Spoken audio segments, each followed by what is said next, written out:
Hey guys, welcome back to Bring Your Family Farm. So today I was going to kind of share with you what Bo and I did off of the farm last week. Last week on Wednesday, Thursday, Friday, Bo and I went to Caldwell, Ohio, which was about an hour and a half, hour and 40 minutes from us. And we went to learn how to AI some cows. So when you AI cows, it is an artificial insemination. While we were there, we learned like the anatomy and physiology of a cow. We also learned about the hormones that each of the cycles for the cows and heifers go through in order to be able to get bred. It was really interesting because cows have like two waves, and so the first wave, when it comes down and you start the second one, that's when you want to try to inseminate them. Bo had actually taken a class, it was one evening a few months ago. He had gotten the rundown and gotten like the basics of things, was able to actually put the probe in and see like the internals of a dissected cow's reproductive system. And so when came time for us to do it as a group, he was a little bit more helpful because he was like showing me a little bit of tricks that he had learned from already doing it.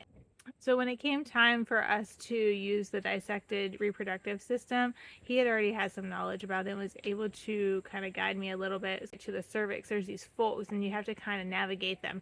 And if a cow is not in heat, trying to get through those folds is extremely hard.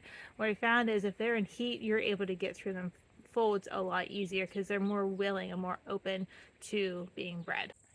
So back to why did we take a class to learn how to AI cows?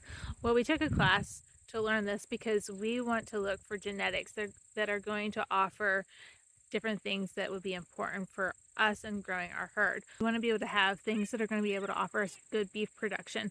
Currently looking through the books that they gave us at the class, Bo has picked out a few that he's really interested in pursuing that and learning more about that process because you have to have special equipment to be able to hold and store the semen. There's a few different ways you can go about storing semen. One is you can have your own semen tank and store the straws of semen. When you store semen, it has to be at a certain temperature. For beef cows, for cows, that is typically at a negative 312 degrees because of the liquid nitrogen that is testing, they put decided that in negative your 312 tank. degrees that you get with the liquid nitrogen is going to be the best temperature for holding and preserving the semen until you're ready to use it. You can have your own semen tank and store your own semen, or you can have a technician that you would pay to come out and they would have the semen stored at the proper temperature and they'd have the equipment to go ahead and place that semen in it, do the artificial insemination for you. Our hope is to be able to do it ourselves. It would save us some money in the long run. Right now, it's not like it's going to be that big of a cost because, like I said, we only have 3 that are at the point of being able to breed. Hopefully in the next few years, we'll have more than that and we'll be able, and it would be more of a cost savings at that point. Now here's another thing about semen. Semen, you can buy semen straws for a range of prices. I've seen $15 up to $50.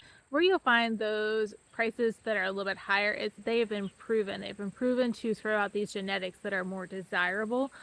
Calving ease, higher milk production if you're into the dairy things. It really depends on what your operation goals are and what you're looking for to be able to decide on what kind of semen you want. Right now we're just looking for making sure we have good calving ease and things that are going to produce a good end product. So the muscling and the marbling, which some of that comes back to how the cows are fed, and it's not all genetics. The class that we took on this AI for the cows was offered through the Ohio State University out of Columbus. This was one of their branches, their off-site campuses. It was really neat to see their facility. Where we were at in Caldwell, they had 400 head of breeding stock, along with 400 head of sheep that they were currently birthing right now. They do their cows in the spring and the sheep in the end of summer into the fall.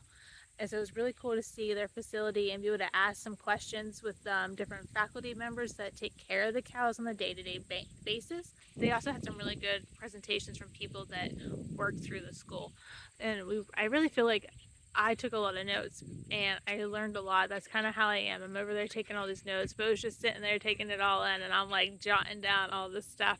But it was good to be able to do this together. I'm really looking forward to being able to do this with Bo and being able to hopefully increase our herd and help our herd here in the long run. It's just one of the things that we're grateful for the opportunity and that we were able to go down there and do that and learn so much.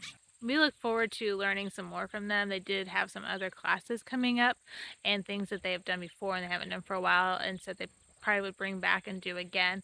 Anytime that we can have the opportunity to be learners and to gather a little bit more information, that is always going to help you. Nobody can take education away from you. So it's up to you to pursue it and take the time to learn more things. And this was just one of those things that we needed to learn for ourselves, and we look forward to trying it out. We know that the success rate, especially for beef cows, is pretty low because it's not something you see very often in beef production. You'll see it a lot more in dairy production, but for beef, a lot of times you'll just see the farmers put the bull out at a certain time, take him out, and then bring him back after the cows start calving. We don't have a designated spot that we could put a bull away from the herd so that he wouldn't be breeding in times we don't want him to.